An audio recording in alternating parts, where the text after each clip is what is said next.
So you just spent 6 hours of your shift using therapeutic communication straight from the textbook, only to have that patient's family members still walk away confused, or even worse, angry.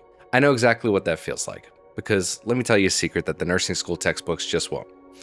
Therapeutic communication is a lie. You probably think that you always need to be the soft, empathetic, happy nurse, but it creates a massive problem in certain situations. Think about an emergency, where time matters and a patient's life's on the line. This is where you need the #1 mode, which is your drill sergeant mode. It's for high stakes, high speed moments. This mode is direct, commanding, and fact focused. Don't say something like, "Could we please give your son this EpiPen to help him breathe better?" Instead say, "Ma'am, your son is experiencing a severe allergic reaction and we need to give him this EpiPen to help him breathe and open that airway again." It comes from a sign of confidence, saying, "Hey, I know what I need to do to help fix your son. This is what we're gonna do." Think of it like this. You're not trying to build this relationship. You're trying to land this plane. You need short, actionable instructions, not poetry. #2 is called Translator Mode. It's where you simplify complex topics, using tangible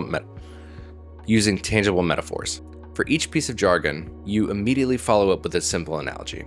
Don't say, "We're titrating the pressors to increase systemic vascular resistance." Say, "We're giving him this medication to help bring his blood pressure up because it's a little bit too low at this time."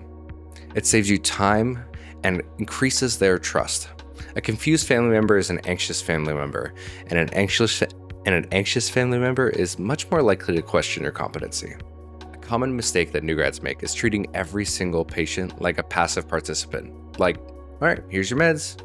But for patients who are alert, engaged, and want control in an environment that they don't have any control in, that approach really creates conflict. So this last mode is called co-pilot mode. It's for empowering the patient. You want to give them limited, safe choices that make them feel like they have agency, which increases compliance actually. It helps them feel like they are participating in their care. So we don't want to say, "Hey, it's time to take your pills."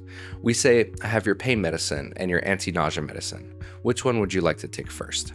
This is especially true in pediatrics because kids feel like they have no control. So you just say, "Would you like to do A or B?" And it works like magic.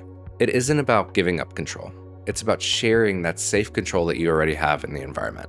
It gets you a better shift and a grateful patient. So that's it.